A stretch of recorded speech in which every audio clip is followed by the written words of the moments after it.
Welcome to this presentation of some of the new features and improvements that we've done to the drawing tools in Storyboard Pro 24. We've added new properties to the textured brush tool to make them look and feel more natural. We've added new symmetry guides to mirror your strokes as you draw them. And the pencil tool now has variable opacity that can be controlled using the pressure in your stylus. Let's take a look. We've added new properties to the textured brush tool to control the count of each tick marks as you draw, the random X and the random Y offset.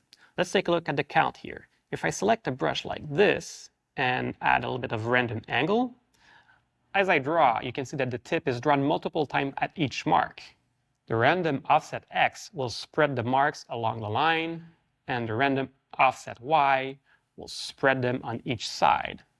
Now, if I tweak those a little bit like this, reduce the hardness, reduce the size, add a little bit of transparency as well, and reduce the spacing,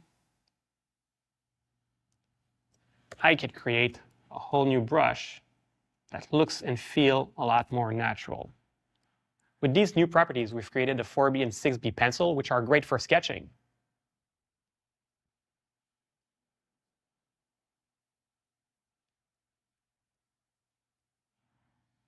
Using the 4B pencil right here, I can complete the sketch from this character, like that. Now, the brush tool is great for sketching, but when it comes to cleanup, the pencil tool is a lot more efficient. And now that the pencil tool has variable opacity, you have the efficiency of the pencil tool, but the look and feel of the brush tool. Let's take a look. In the pencil tool properties, we've added the maximum opacity and the minimum opacity to control the amount of opacity that's applied as I draw with my stylus. If I draw a brush line next to it, you can see it's a lot more difficult to tell the difference between the pencil line and the brush line. The pencil strokes that I made have a much more natural look than what we had when we didn't have the variable opacity. Now let's take a look at the final sketch. We wouldn't be able to tell the difference between brush and pencil strokes on that drawing.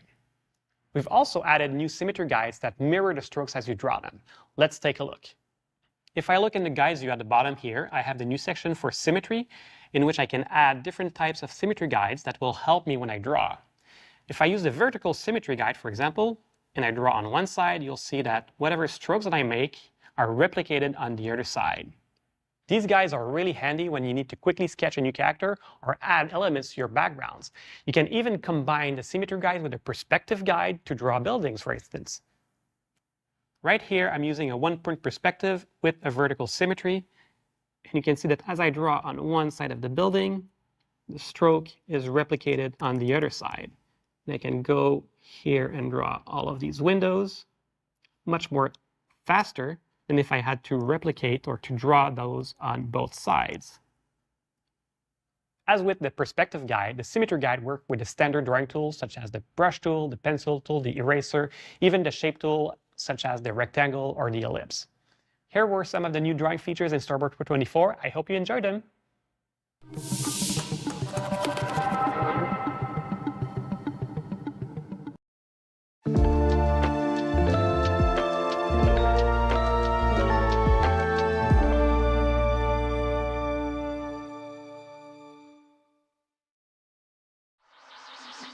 Hi, In this video, I'll be showing you some of the new 3D features that we've added in Storyboard Pro 24. Improvements have been made to make it easier to draw in 3D space. 3D models can now be posed using bones, and you can also import 3D model inside 2D scenes, and there's a new Toon shader display mode available for 3D models. Let's look at that.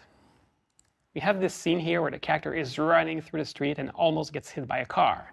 I need to add some drawings on the sign here, for example, which is in 3D space. And to be able to do that, I need to create a layer that's in front and aligned with that sign. I can use the Create Layer and Surface tool to create a layer at an exact position in 3D space. When I move my mouse around, you can see that the crosshair will show you where the layer will be created. If I click and hold, you'll see the 2D grid appear to show you exactly how the layer will be oriented. If I press the arrow keys on my keyboard, I can orient the layer to the surface, or I can orient the layer facing the camera. In this case, I want the layer to be facing the surface, like so. Now I can use my brush tool to draw directly on the sign. And if I look at that in the stage view, you can see that the layer is really right in front of the sign, exactly where I wanted it to be created. Now, if you have a moving object, you might want to draw something on the object and you want the drawing to follow that object. That's also possible with the Create Layer and Surface tool. Further along in this scene, we have the car going by, and I want to draw a license plate on the car. I'll take my Create Layer and Surface tool. I'll go and I click over the license area. I'll press the Command key, but I'll also hold and press the Alt key, which will allow me to move the layer on the Z depth and then release to create a layer. Now I'll be able to draw the license plate directly here, like so.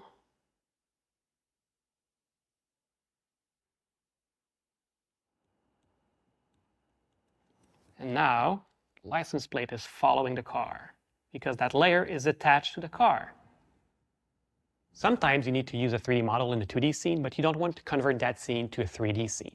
It's now possible to import a 3D model in a 2D scene without converting the scene. In this scene here, I'll be importing a droid. That's a 3D model.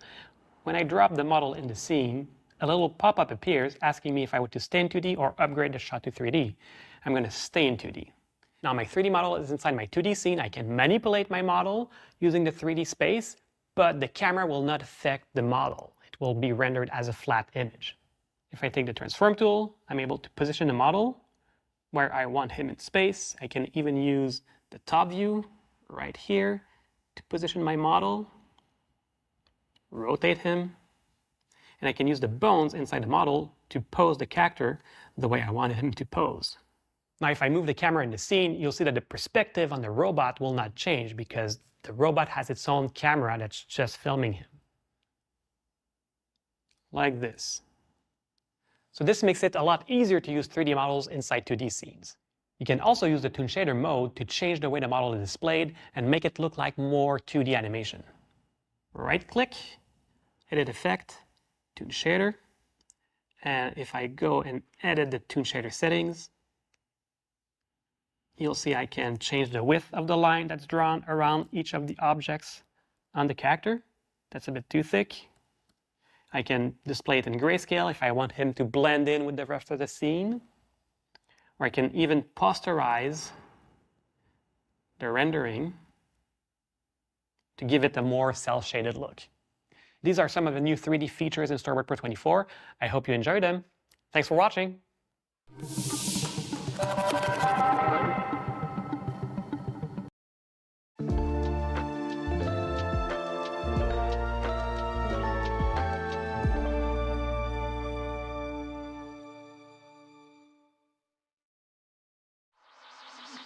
Welcome everybody to this video where I'll be showing you the improvements we've done to the audio and animatics editing in Storyboard Pro 24. The first thing I want to show you is that it's now possible to change the duration of multiple panels and keep their duration proportional to what they were before. If I select multiple panels here, press Shift and go to the end of the selection, and if I stretch or reduce the duration, you'll see that it changes the duration of all the panels and keeps the duration proportional to what it was before. So this makes it very easy to adjust the duration of a scene and keep everything timed properly together. Let's just do a quick playback here. Yeah, it's not so bad. Another improvements we've done is that it's now possible to see and manipulate opacity keyframes directly from the timeline. If I play back this panel here, you can see that the information of the sign is blinking as the time goes by. But I want to change the timing of that blinking, so I'll go in my timeline, select opacity keyframe, select the layer, and now I'll be able to see the opacity keyframes for that layer. And I'll be able to click on them in the timeline, change their position, or delete them. For example, I want it to blink actually to disappear a little bit slower and show up a little bit faster like this. If I play this back now, this is exactly what I wanted. So now it's a lot easier to change the timing of the opacity change over time. And now let's move on to the audio editing improvements we've done in Storyboard Pro. Here in the storyboard where a car almost hit the character, I need to add the sound of a car horn. So let me just go in my library here. And when I double click a sound now, this will preview the audio inside the library. And I'm able to listen to it.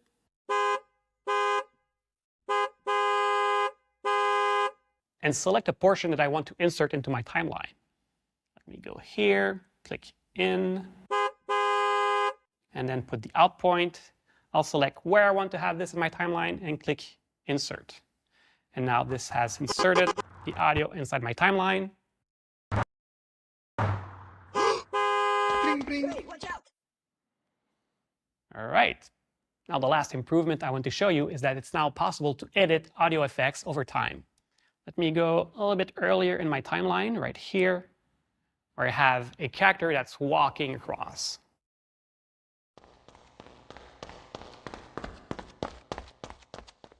So he's running inside an alley, and I want to have the sound of his footsteps move from left to right. So I can go inside my effects stack right here, select the audio. So now with the balanced audio effect, I was able to add keyframes to make the sound move from left to the right channel. Let's play that back again.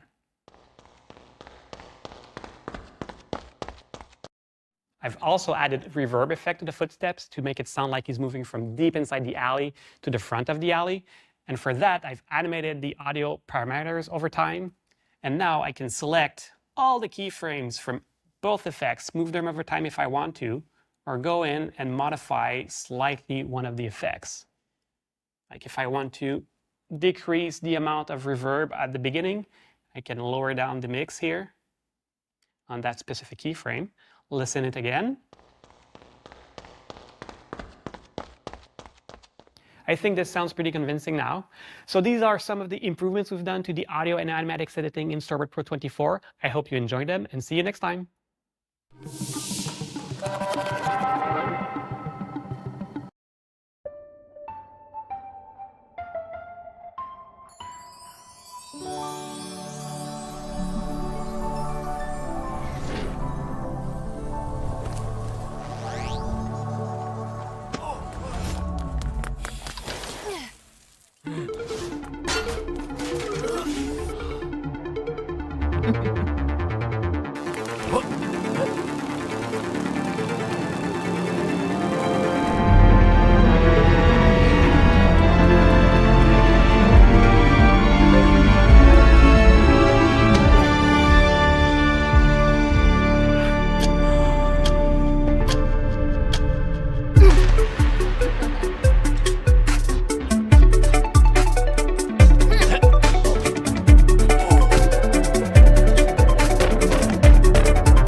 Welcome. In this video, I'll be talking about the Cryptomatte support that we've added in Harmony 24. Cryptomatte is a system that can be used to store multiple mats in a single image. It's used in production pipeline when going from one DCC software to a compositing tool, and then mats are needed to composite the final scene. Instead of rendering one image for each of the mats, all the mats are included in one image. Harmony now supports the reading and the writing of Cryptomattes. Let's take a look. In this scene, the two characters are running in a train. The train is a 3D model that was rendered as a sequence of images from Arnold. And as the characters are running through the train, some of the elements from the train need to be composite in front of the characters. Let's take a look how we do that using the Cryptomattes. This node here reads the rendered image from the train, and then I need to use the Cryptomatte to extract the matte from the pole to be able to composite the pole in front of the character. I'll use the Cryptomatte node right here to extract the poles or the matte of the poles from the image and cut them out of the train. From the Cryptomatte properties, I can use the eyedropper to select the different elements in the Cryptomatte and extract the mattes from those images. Here, I've extracted the poles that are in the foreground and in the background, but I only want to keep the ones that are in the foreground. So I'll remove the one in the background, like so. And this is how we can use the Cryptomatte node to extract the mattes that are encoded as Cryptomattes in the image. Harmony also supports the writing of Cryptomattes into EXRs so that Harmony can blend in any type of compositing pipeline that you have set up that uses Cryptomatte. Let's take a look here of a scene that's set up to render Cryptomattes. The different elements that I want to be included as Cryptomattes in the rendered images are tagged in the node graph using port names. Once this image is rendered, if I import this in Nuke, I'll be able to go and pick the different mattes. Looking at the image in Nuke, we can see the different Cryptomattes that are stored in it, and I can go and pick the individual ones that will be added to the list. With the support of Cryptomattes in Harmony 24, it's now easier than ever to integrate in any compositing pipeline.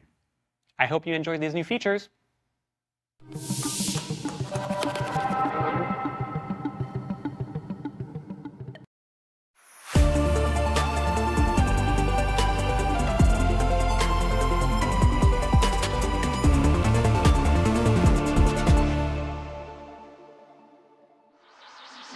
Welcome everybody to this video where I'll be showing you the improvements we've done to the 3D rendering pipeline in Harmony 24. There are different rendering options for 3D models in Harmony 24 depending on the look and quality you want to achieve. For example, in this scene here, I have a 3D robot, I have the gates, and I have as well a prop in the hands of the character there, and each of them use a different rendering engine. Let's do a render preview of this frame and look at the different elements.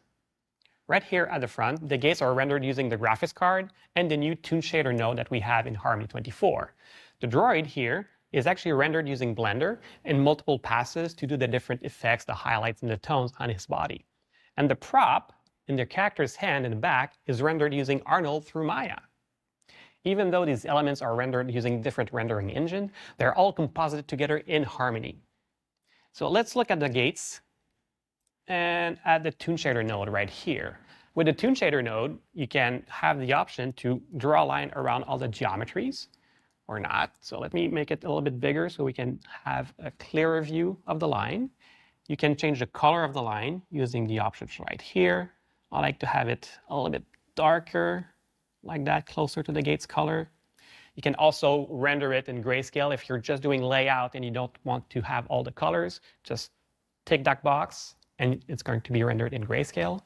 But for this scene here, I just want to have a thin line, so I'll go back to a value of 8, and this is how the gate is rendered. Now, if we look at the robot is actually rendered using Blender. How does this work? So when I start a software render inside Harmony, Harmony launches Blender and sends all the information that Blender is required to render the model. It sends the position information, the camera information, and as well as where the Blender scene is located. Renders the frame, then sends it back to Harmony, and Harmony composites that together in the scene. If we look at the droid only, we can see the 3D depth right here that was received from Blender. So this allows us to render and composite the frame correctly in Z depth with the rest of the elements in the scene. For example, if I go at the end of the frame, we can see that the robot is going inside the gates, and if I do a render right there, is going to be rendered between the gates. So let's look at the 3D element that the character is holding in the back. This element is rendered through Arnold in Maya, and it's the same process as with Blender. When I request a render, Harmony starts Maya, sends all the information that Maya requires to render the frame, and then this frame comes back into Harmony and is composited with the scene. One of the improvements we've done in Harmony 24 is that we keep the external application alive after the frame has been received by Harmony. So if we request another frame, we don't have to relaunch the application. We can just send it the information it needs to render the new frame. Another improvements we've done is we've added this toolbar here called the external rendering toolbar that can be used to pre-render frames or bake frames right into the scene. So when we're doing renders using an external application, the frame is cached in the scene in the element folder, so that Harmony is able to reuse that frame if ever you come back to that frame and no change has been done to the camera or the 3D model. Let's dig into this group right here and select the Render Blender Batch node. When the node is selected, I can use this button right here to open this dialog that will allow me to bake the renders of that node. I can select which frame I want to bake, if I want to bake the whole scene or just a portion of the scene, and click Render. What that does is that it will bake all the frames, render all the frames, and then import them back into Harmony so that I can use them to replace a 3D model in my scene. So that I don't need to have the 3D model anymore in my scene to be able to see what the actual rendered result will be.